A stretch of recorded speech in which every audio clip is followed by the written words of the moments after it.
Hi guys, today's video is going to be about getting your hair cut short. Since I had a really big response with my other video about short hair versus long hair and if you should cut your hair short, I decided to make a video on actually getting your hair cut short and give you guys some tips and information on that. I already touched base on this on my website. I wrote an article on there about it, but I decided to give you guys a video on it as well. So my first tip is to figure out if you are a high maintenance or low maintenance hair girl. So with short hair, sometimes you can get away with a wash and go, and sometimes you have to style it in order for it to look right. So a low maintenance hairstyle, I would say, is a very short classic pixie cut, like Anne Hathaway or Natalie Portman. I'll have pictures in my website, which is linked below in the description.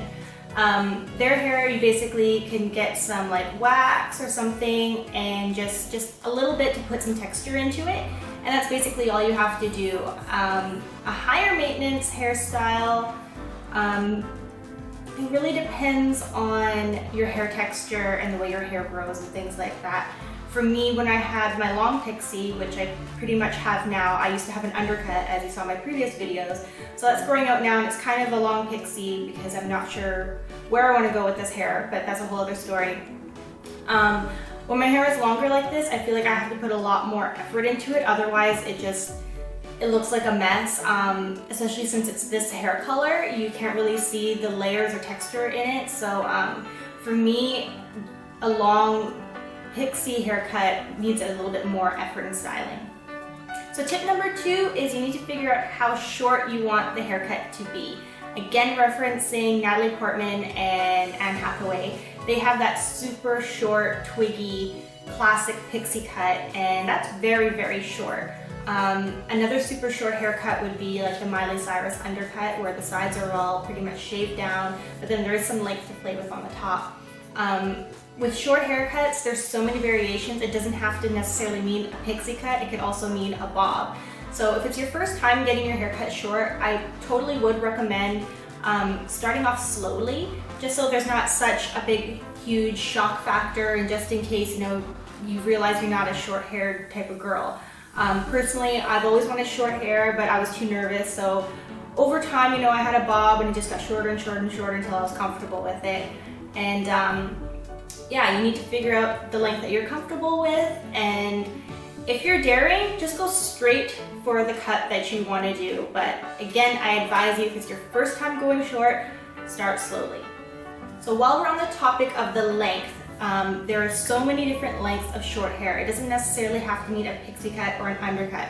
Short hair can mean a bob to a lot of people. So talk to your stylist, and it really needs to go with what you're comfortable with and what your hair can do, because the texture of your hair and the way it grows really will factor into the type of cut that you get. So that brings me into tip number 3, which is know your hair texture and your face shape. And if you have trouble trying to figure out what your hair texture is, you can go into a salon for a consultation. Just call ahead to make sure that it is free and that they actually give consultations. So they can let you know your hair texture, how thick it is, the way it grows, what kind of cut your hair will suit better and what it won't suit, and they can also let you know your face shape as well.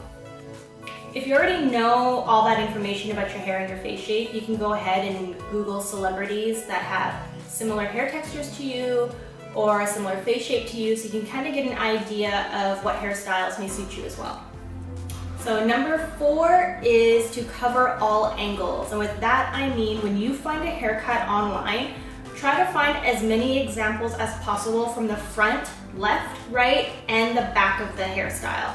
You want to cover all angles, 360, because you don't want to just bring one angle into your style, say this is what you want, but then you're not quite sure what's going on the other side of what the style actually looks like. So head to Pinterest, Google, even Instagram. There are some great short hair Instagram accounts, like The Cut Life is my favorite by far. And also, Nothing But Pixies also has a huge range of pixie cuts and undercuts as well. So those are really great references for Instagram. So I think once you find somebody where you really love their hair, say it's a celebrity, say it's Jennifer Goodwin. When you find a hairstyle that you love of hers, keep Googling. It's so easy to find angles of celebrities. So get all those pictures together on your phone and bring it into your stylist so that you're both on the same page of exactly the cut that you want. So tip number 5 is finding the right stylist. And this is a big deal. I have seen videos on YouTube where girls are like, I'm growing my hair out because I don't like my haircut because I didn't have the right stylist. I don't know how many times I've heard I didn't have the right stylist.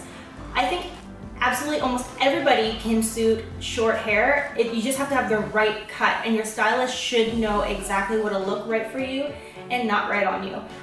When you do find a really great hairstylist, ask them to go slow if it's your first time, or even if you're just a little bit nervous, ask them to cut slowly and talk you through the cut and let you know what they're going to do before the cut. I don't think they should be annoyed by this. You just let them know ahead of time that you are a little bit nervous so that they'll be accommodating. And a really great hairstylist will do that for you. So how to find a great hairstylist in your area is to ask around, because nothing beats word of mouth and person-to-person experience.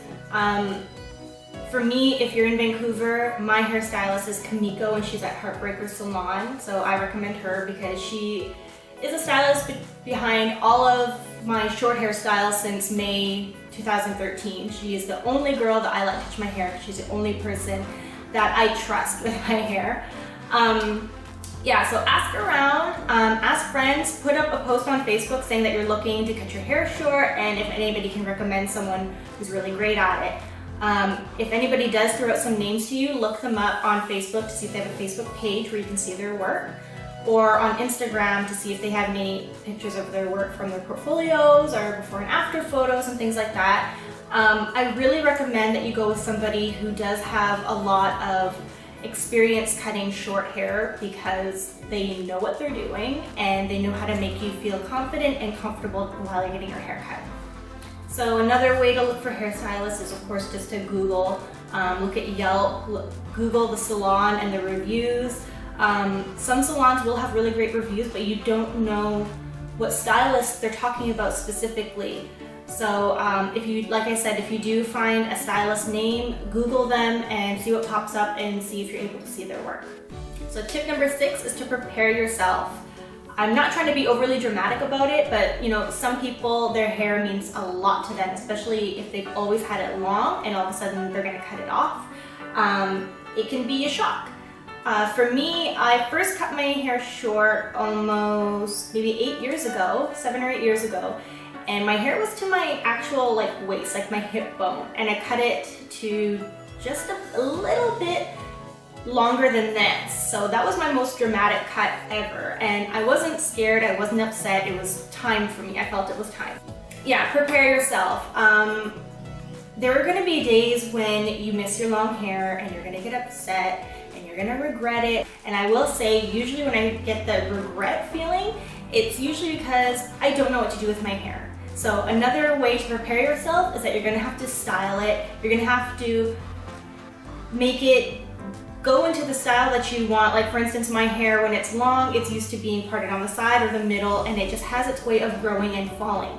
And then when I cut it short, you know, I kind of have to make it go certain ways that it's not used to doing. I gotta use product, I gotta put a little bit of effort in. So when I started to feel regret, it's because I'm not putting work into this hair. I'm just expecting it to look fabulous when really I need to style it and I need to know how to style it. So thank God that YouTube is so full of hair tutorials these days, and Instagram and Pinterest, that there's no excuse. You should know how to style your hair by now. So yeah, if you ever feel that you wish you didn't cut your hair off, there are always hair extensions available. So it's not like it's the end of the world. Your hair will grow back. You know, people always say it's only hair, and that is the truth. It grows back. Or if you don't like the cut, go and get a new cut. Like if you got a long bob or say a long pixie, there's still a little wiggle room there for you to alter the cut around. And another thing is if you don't like the cut, maybe it's because the color isn't quite going with it. So you can try a different color to go with it. Like for instance, I'm not loving my hair now because A, it's in its awkward stage. I haven't cut it in months because I don't know what I'm doing with it. And B, it's because I don't like my hair dark and short. I prefer it blonde or two-toned, where it's blonde on top and then the buzz cut, the undercut is dark. So when it's like this, I'm not comfortable with it. So, but I've been through this enough times to know that that's why I'm not liking my hair right now, and now I know I need to do something about it. So you will have to prepare yourself that there will be days when you hate your hair, and there'll be days that you love your hair. I think that ties in with whatever length your hair is in. When my hair is long, sometimes I love it, sometimes I hate it. If it's medium length, same thing. If I'm wearing extensions, same thing. If my hair is short, same thing. People say, oh, don't cut your hair because you're gonna miss it long. Well, yeah. Same thing happens when my hair is long, I miss it short, so it doesn't really matter. I personally like having short hair because I have the option of extensions, but you will have to prepare yourself that you will miss those days. It doesn't mean that you made a bad choice at all. When I first started to feel that I regretted cutting my hair, it wasn't at all a regret. It was just that I'm an indecisive person. Sometimes I like long, sometimes I like short. I don't like to have a certain one style for too long, so that's the reason behind it for me. But trust me, if you ever feel regret, just get it reshaped or colored or something. So once you know how to style it and you got the right color and you got the right cut for you, you should be fine. So you have to prepare yourself that you're gonna look different if it's a dramatic cut, and that other people will have opinions, and some of them will love it and some of them won't. But you know what? It goes with any haircut, it goes with anything, absolutely anything in life. Some people like blondes, some don't. Some like brunettes, some don't. Some like redheads, some don't. You know what I mean? So if anybody's like, oh, you know, I liked your hair longer, that's just their opinion. It doesn't make it true. That's just their opinion on it. As long as you really love it and you're prepared for what you're getting into, styling wise and things like that, you should be totally cool about it. So tip number 7 is that you will be a whole new you. A lot of girls know what I'm talking about, that when you cut your hair off, you become like this new person, and it's like metaphorical or whatever you want to say. For me personally, I actually feel more feminine without long hair, and I feel more stylish and more confident and more free. I don't know why I feel that, but I do. I just love short hair on me, so every time I go back to short hair from long hair, I always feel like I'm refreshed and I'm me again. So you may get that feeling too, and play with it and embrace it and have fun with it. You may even start getting like a new way of dressing and styling yourself, a new way of wearing makeup because you have a new way of wearing your hair. You may venture into doing more color if you're not used to doing that at all. So that's another thing to prepare yourself for, is that, you know, this whole new you is going to happen. So that's it for this video. I hope it's helped you guys out in some way. If you have any tips for anyone going for the big chop, leave the comments below so we can share all the information with everybody. And yeah, follow me on Instagram. I'll link that somewhere, and it will be linked in the description along with my website, where I will have the original article I wrote about tips and info on getting your hair cut short. So yeah, that's it for this video. Thank you guys so much for watching, and I'll see you in the next one.